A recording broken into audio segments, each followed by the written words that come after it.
पहला है बाबू, देखिए पार्ट 1 रहेगा। देखिए फिजिक्स में पहला है बाबू आवेशित करने की विधि। तो आवेशित करने के 3 विधि हैं। पहला घर्षण विधि, फिर है बाबू चालन विधि और एक है प्रेरण विधि। घर्षण विधि देखिए याद रखिए, ज़्यादा इसमें याद नहीं रखना है। घर्षण विधि में याद रखना है, जैसे कंघी देखे हैं, कंघी आप देखे हैं ना, कंघी। देखिए कंघी पर हम क्या करते हैं, कंघी को हम बाल पर रगड़ते हैं तो देखिए तो कंघी आवेशित हो जाती है। कंघी आवेशित, कंघी पर कौन आवेश हो सकता है आप बताइए। कंघी भारी है कि बाल भारी है, तो कंघी भारी है तो कंघी पर ऋण आवेश। यानी इसमें घर्षण में सिर्फ यदि याद रखिएगा कि बाबू देखिए जो भारी चीज़ रहता है वो ग्रहण करता है और उस पर ऋण आवेश होता है। तो आप ये याद रखिए जो हल्का होता है वो त्याग करता है। तो देखिए आपको जहाँ प्लस रहेगा बाबू, प्लस रहेगा तो घर्षण विधि में आप कहिएगा तो प्लस में क्या होता है, जो प्लस रहेगा इलेक्ट्रॉन को त्याग करेगा और उसका द्रव्यमान घटेगा। ये बस इतने याद रखिएगा, ऑब्जेक्टिव आएगा, घर्षण विधि का परिभाषा नहीं पूछेगा। ये पूछेगा कि धन आवेशित इलेक्ट्रॉन को त्याग करेगा और इसका द्रव्यमान घटेगा। बोलो धन आवेश इलेक्ट्रॉन को त्याग करता है और इसका द्रव्यमान क्या होगा, घट जाएगा। इसी तरह से जो ऋण आवेशित रहेगा उसका द्रव्यमान बढ़ जाएगा, ऋण आवेशित रहेगा उसका द्रव्यमान बढ़ जाएगा और स्थित रहेगा उसका द्रव्यमान बढ़ जाएगा और वह इलेक्ट्रॉन को ग्रहण करेगा। चाहे आपसे पूछेंगे जो इलेक्ट्रॉन को ग्रहण करेगा ऊपर कौन आवेश, ऋण आवेश। जो इलेक्ट्रॉन को त्याग करेगा उसका पर धन आवेश। धन आवेश रहता है उसका द्रव्यमान घट जाता है, ऋण आवेश रहता है उसका द्रव्यमान बढ़ जाता है। यानी बताइए आवेशित करने से उसका द्रव्यमान बढ़ भी सकता और घट सकता। बढ़ेगा तो धन आवेश और घटेगा तो ऋण आवेश। यही पूछा किसी पदार्थ को आवेशित करने से उसका द्रव्यमान क्या हो जाएगा, तो क्या हो जाएगा, घट बढ़ दोनों सकता है। पूछेगा ना किसी पदार्थ को आवेशित करने से उसका द्रव्यमान बढ़ गया, यानी बढ़ गया यानी कौन आवेश हो सकता है, ऋण आवेश। और घट गया तो कौन आवेश हो सकता है, धन आवेश। चलिए दूसरा विधि है बाबू चालन विधि।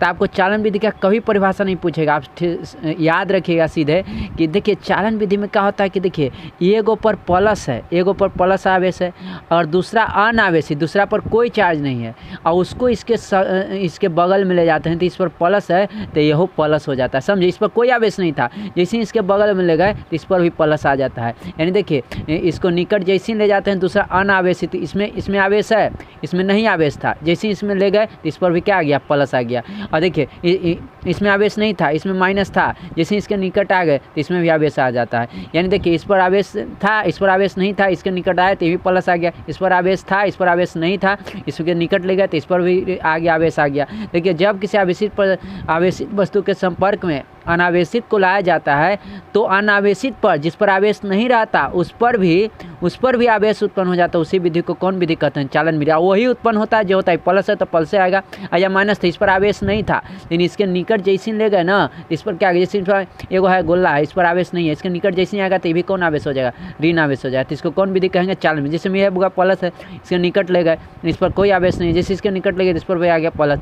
अब चालन विधि समझ गए होंगे, कोई दिक्कत नहीं है। अब देखिए चालन विधि आपको परिभाषा नहीं पूछेगा, अब इससे कैसे पूछेगा जो देखते हैं क्वेश्चन पर। एक वस्तु ए पर 8 कूलम का आवेश है, दूसरे वस्तु पर -2 कूलम है आवेश है, दोनों वस्तु को सटाकर रखा जाता है। तो आप डरना नहीं है, ये माइनस प्लस को छोड़ दीजिए। देखिए दोनों वस्तु को जैसे ही सटाएंगे बाबू तो देखो 8 को 2 में सटाएंगे तो बाबू देखो ये 8 कूलम है और दूसरे वस्तु 2 कूलम है, दोनों को सटाया, दोनों वस्तु को सटा दिया जाता तो प्रत्येक पर आवेश पूछा है, प्रत्येक अलग पर। तो देखिए बाबू दोनों को ऐसा क्वेश्चन है तो पहले 8 और 2 को लिख देंगे, ऊपर 8 है 2, 8 में से 2 जाएगा तो कुछ बाबू 6, दोनों पर रखा गया, दोनों को सटा दिया जाता है। सटा दिया तो क्या करेंगे, 6 कूलम से क्या कर देंगे बाबू, जितना आया ना बाबू घटा के उसको 2 से हम भागते गए। अब प्रत्येक पर के कूलम आवेश हो गया, 3 कूलम हो गया, ये हमारा आंसर हो गया। अब देखिए एक वस्तु ए पर 8 कूलम आवेश है, दूसरा बी पर 4 कूलम आवेश है। यानी ए पर 8 कूलम है, देखिए ए पर 8 कूलम है और बी पर 4 कूलम है और तीसरा पर कोई आवेश नहीं है, अनावेशित है, तो बी और सी के संपर्क में लाया जाता है, बी और सी के संपर्क में लाया जाता है। देखिए बी और सी के संपर्क में लाया जाता है, तो देखिए सी पर तो कोई आवेश नहीं था, देखिए बी और सी को पहले संपर्क में लाया जाता है। तो देखिए बी पर 4 कूलम आवेश उन्हें देले था, सी पर तो कोई आवेश नहीं था।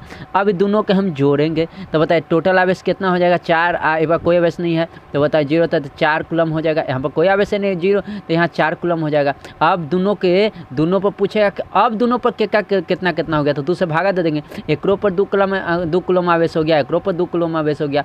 अब कहता है अगेन कहता है बाद में सी और ए को संपर्क में लाया जाता है। अब बाद में तो ए पर देखिए उन्हें जाके 8 कूलम आवेश है। अब सी पर कितना कूलम आवेश हो गया, 2 कूलम। अब दोनों को सटा दिया जाएगा तो 8 2 कितना हो जाएगा, 10। अलग अलग पूछेगा बाबू तो दोनों को 2 से क्या कर देंगे, भागा दे देंगे। तो भागा दे देंगे तो ए पर के कूलम हो जाएगा 5 कूलम, सी पर के कूलम हो जाएगा 5 कूलम। पूछा है सी पर, यानी यहीं से 5 कूलम आंसर हो गया, कोई दिक्कत नहीं होना चाहिए। अब आइए बाबू प्रेरण विधि। प्रेरण विधि इंडक्शन मेथड किसे कहते हैं। देखिए प्रेरण विधि में है ना बाबू कि देखिए जब ये प्लस है, इसके संपर्क में दूसरा चीज आता है तो आप विपरीत प्रकृति के आवेश हो जाता है। प्लस है तो एक पर क्या हो जाएगा, माइनस। जैसे में एक पर माइनस है, ठीक है, और दूसरा को लाए तो एक पर क्या हो जाएगा, प्लस हो जाएगा। यानी जब किसी आवेशित वस्तु को दूसरे वस्तु के संपर्क में लाते हैं तो उससे विपरीत प्रकृति का आवेश उत्पन्न हो जाता है। विधि को कौन विधि कहते हैं, प्रेरण विधि। एक प्लस है तो माइनस आ जाएगा, माइनस है तो प्लस आ जाएगा। परिभाषा नहीं पूछेगा बाबू। जब किसी आवेशित वस्तु के संपर्क में अनावेशित वस्तु को रखते हैं तो उस आवेशित वस्तु पर विपरीत प्रकृति के, समान नहीं, विपरीत प्रकृति का आवेश उत्पन्न हो जाता है। इस घटना को प्रेरण विधि कहते हैं। देखिए ये प्लस है, आई क्या है, माइनस है। तो देखिए प्लस है, आई माइनस है। तो देखो ये प्लस आ गया माइनस, तो कौन विधि होगा, प्रेरण विधि। आपसे पूछेगा कि एक वस्तु धनावेशित है, दूसरा वस्तु को नज़दीक, दूसरे वस्तु को नज़दीक लाएगा तो बी पर नज़दीक लाएगा और वह ऋणावेशित हो गया, तो बताइए कौन विधि है, तो प्रेरण विधि। देखिए दोनों पर प्लस प्लस है, तो बताइए दोनों पर एगो प्लस है, दूसरों को निकट लाया तो ये भी प्लस हो गया, तो चालन विधि हो गया। अब एगो प्लस एगो पर माइनस, तो बोले थे ना, तो ऐसा रहे प्लस में तो घर्षण विधि हो गया। अच्छा प्लस है तो प्लस वाला कुछ हो जाएगा हल्का, और माइनस वाला क्या हो जाएगा, भारी। इलेक्ट्रॉन को ग्रहण किया, इलेक्ट्रॉन को क्या किया, त्याग किया, कोई दिक्कत नहीं होना चाहिए। देखिए बाबू, देखिए ए पर धन आवेश है तो उसके बी के निकट ले जाते हैं तो उस पर ऋण आवेश उत्पन्न हो जाता है। देखिए ए पर धन आवेश है, अब बी के निकट ले जाते हैं, देखिए बी के निकट ले तो उस पर ऋण आवेश उत्पन्न हो जाता है। देखिए अब देखिए ये बाबू यहाँ पर आइए, तो ए पर धन आवेश है, बी के निकट ले तो ऋण आवेश आपरूपी आ गया। तो ये तो हम ऐसे समझाने के लिए बोल रहे थे घर्षण विधि। लेकिन ए के निकट धन आवेश है, बी के निकट आता है ऋण आवेश उत्पन्न हो जाता है। तो कौन विधि के कारण हुआ है, देखिए ए पर धन आवेश है और उसे बी के निकट ले जाते उस पर ऋण आवेश उत्पन्न होता है, कौन विधि के कारण है, तो कहिए कि ऋण आवेश हो जाए, धन था उसके निकट ले गया तो ऋण हो गया, यानी कौन विधि है, और प्रेरण विधि। अब चलते हैं आवेश के गुण। देखिए आवेश के गुण है, पहला है समान आवेश में प्रतिकर्षण और असमान आवेश में आकर्षण, तो सभी जानते हैं लेकिन बाबू नहीं पूछेगा। अब देखिए इसे ऑब्जेक्टिव कैसे आता है, यहाँ ध्यान रखिएगा। यदि ए पर प्लस है, एकरो पर प्लस है, समान आवेश है, ये तो हो गया प्रतिकर्षण, अतः इसका प्रतिकर्षण में आकार हमेशा क्या होगा, बढ़ेगा। देखिए ये माइनस है, ये प्लस है, अब दोनों सट जाएगा क्योंकि असमान आवेश था आकर्षण, तो आकर्षण में आकार घटेगा। यहाँ द्रव्यमान का नहीं बात हो रहा है, आकार का बात हो रहा है। माइनस है, माइनस है, समान आवेश है तो प्रतिकर्षण होगा, प्रतिकर्षण में आकार बढ़ेगा।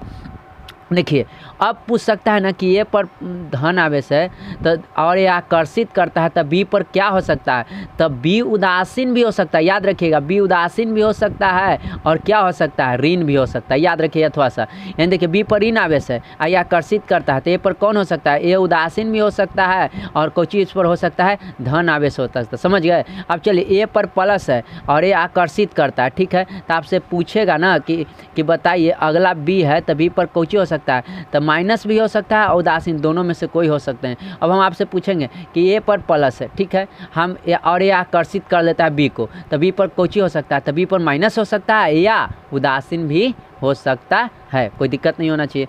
अब देखिए सामुन के बुलबुले को ऋणावेशित किया गया है, तो ऋणावेशित ना खाली किया गया है, तो एक रगन किया जाए तो प्रतिकर्षण, एक रगन किया जाए प्रतिकर्षण में आकार क्या हो जाता है, बढ़ता है। एक रगन किया गया तो आकार बढ़ेगा। यहाँ देखिए स्प्रिंग को क्या किया गया, आवेश धन आवेश, तो एक रगन किया गया है, एक रगन किया गया है, तो बताइए एक रगन किया गया है तो एक रगन किया जाता है धन आवेशित, और कहता है धन और इन दोनों किया गया है, धन आवेशित और ऋण आवेशित, तो उसका आकार आकर्षण होता है, घट जाता है। लेकिन यहाँ धन आवेशित सिर्फ किया गया है तो उसका आकार बढ़ेगा। लेकिन किसी वस्तु का आवेशित पता नहीं है कि धनावेशित किया गया है कि ऋणावेशित, नहीं पता है, या तो धनावेशित ऋणावेशित दोनों किया होगा, इसका हम आंसर पता नहीं है, इसका दे देंगे घट बढ़ दोनों सकता है।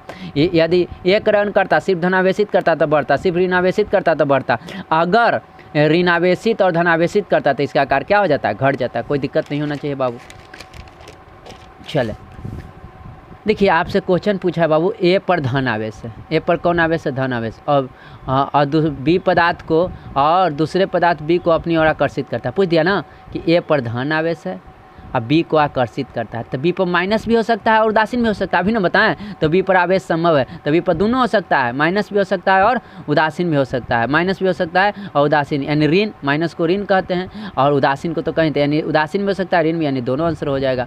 आवेश का मूल पहचान, देखिए आवेश का मूल पहचान क्या हम बोलते हैं। देखिए हम लोहा चुंबक लिए तो दोनों सट जाएगा, सट जाता है तो आकर्षण। अच्छा बाबू रे, तो यहाँ अगर आकर्षण हुआ, सट गया, तो क्या देखो हम आकर्षण हुआ तो क्या चुंबक चुंबक नहीं सटेगा?